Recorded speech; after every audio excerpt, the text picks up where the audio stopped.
دا اوس درته خدای پاک 15000 روپۍ درکړې که نه او ځان غوندې یو غریب پیدا ولید هغه ته به دې څونه ورکړې چې له ما نه ځو بلې یاره ټولې دی د صدقې سره 1 2 3 4 5 6 7 السلام علیکم جوړ په خیر سیت دی خیر و خیرت دی قراری ده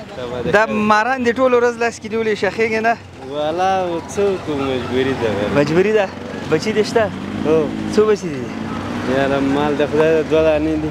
مال د خدای دوه دانې بچي تا دي او مال د خدای دی بس الله را کړي دي نو الله هغه د بایسکل وړل او څو دانې پې اچوې یو 100 دانې راوړو دا د خپل د پټي دي که پردي دي نه پردي نه پردي نه دا دانه په څو ورکوې 2 روپۍ راځي نو 10 روپۍ خرڅوو یو کې 3 پاتې کېږي بیا خو ډېرې ګټې 300 پاتې کېږي یار 300 250 دغسې پاتې کېږي ښه ده الله دې نور هم درته همت درکړي ډېر داسې خلک چې هغې دا کار نه کوي سوال کوي که نه او ته تکړه سړی یو خبر درته وکړم دا ته ونیسه دواړه لاسو کې د غریبانو زړه نه خو خبرې صحیح ده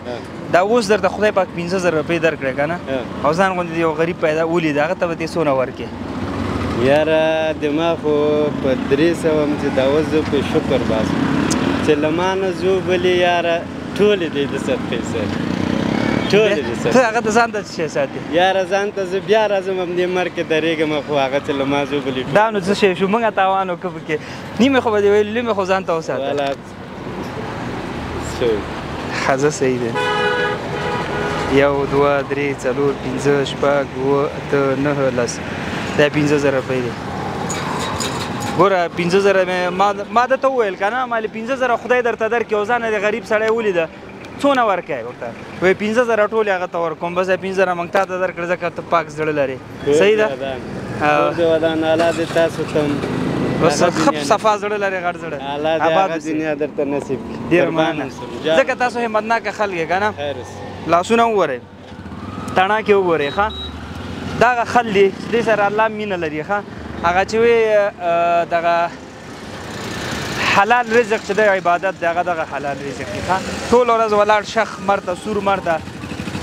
لمر چې ګرمي دې نه کېږي چې بیا ځان یو طرفه کې والله مجبور یاست د کور مجبور یاست بس الله دې مرشي السلام علیکم موږ یې خراب زموږ ټول پیسې تا واخیستلې څه وکړو هغه دا خبره ده چې ګوره زه داسې تېر شوم که نه ما زړه ومه چې زه تا ته ودرېږم بیا مې ویل نه نه درېږم زه دا تکړه دی هغسې راته اوسم بیا مې ویله چې راځه ور ودرېږه او بس هغه ته په دې چې اخلاصمند دی خدای په امان دوستانو فقط یو پیغام به دا درکړم چې داسې خلک مو لیدل پوهېږي چې یو ځوان کې همت شته چا ته لاس نه نیسي او زه د جم منځ کې ولاړ لکه تاسو زړه ورته کېږي نه خو یو دانه په 10 روپۍ ده وایي اخلي ده ته به ډېر صحیح شي او تاسو